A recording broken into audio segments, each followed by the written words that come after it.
Hey everyone, it's Richard Metalfan here, bringing you guys an old school album review. And today we're going to be looking into this album's 30th anniversary.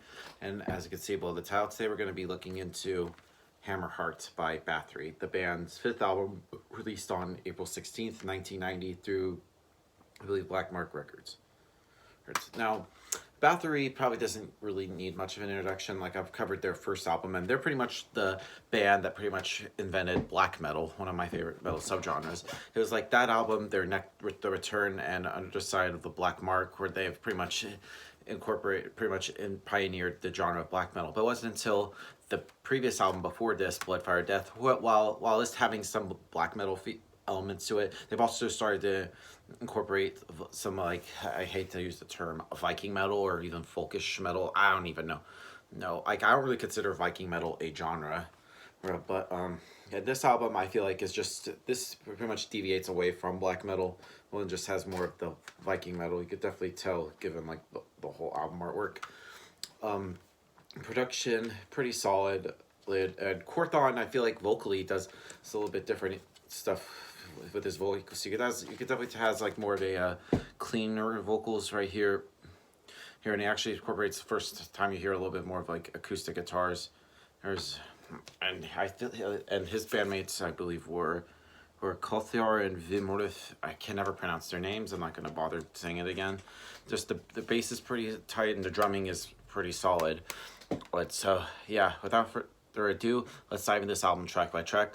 Now, starting things off is Shores in Flames, which is one of the longest song on the album, which is a little over 11 minutes long, which begins with some, has a little bit of like acoustic guitars and stuff, which is, you definitely tell it's like you're kind of getting a little bit different from Bathory, some of their compared to like some of their previous albums.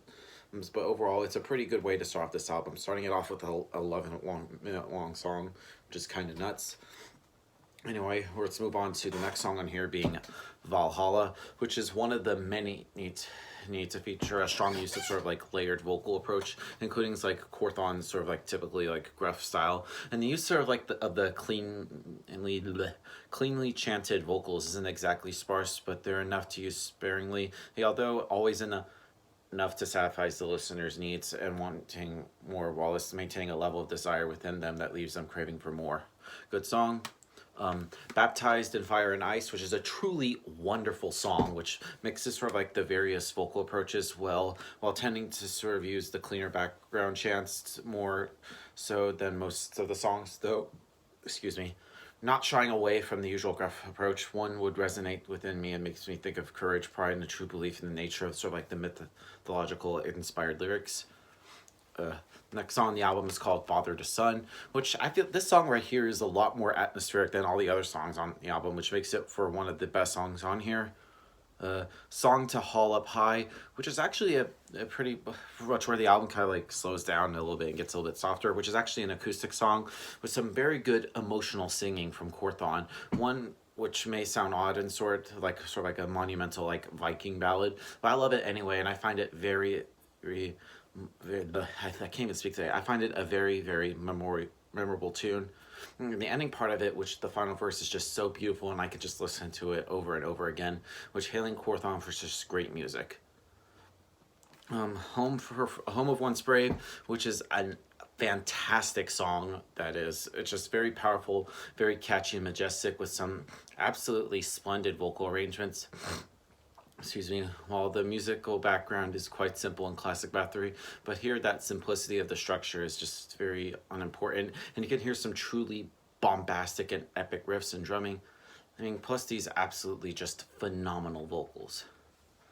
Anyway, moving on to Once Rode the Asa Isabe, I can never pronounce it, which begins very strange intro, but then it takes on a very epic form with sort of like its epic verses and very epic solos. Like, no, I tend to use epic a lot, but it's just purely amazing. And because of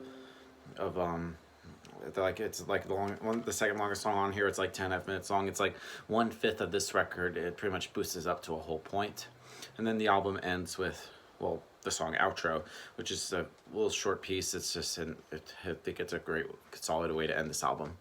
Now, overall, Hammerheart by Bathory is like what I forgot to also mention. It's like the second on like the Viking saga. It's like like Blood, Fire, Death, this album, and of course the album after that would be Twilight of the Gods.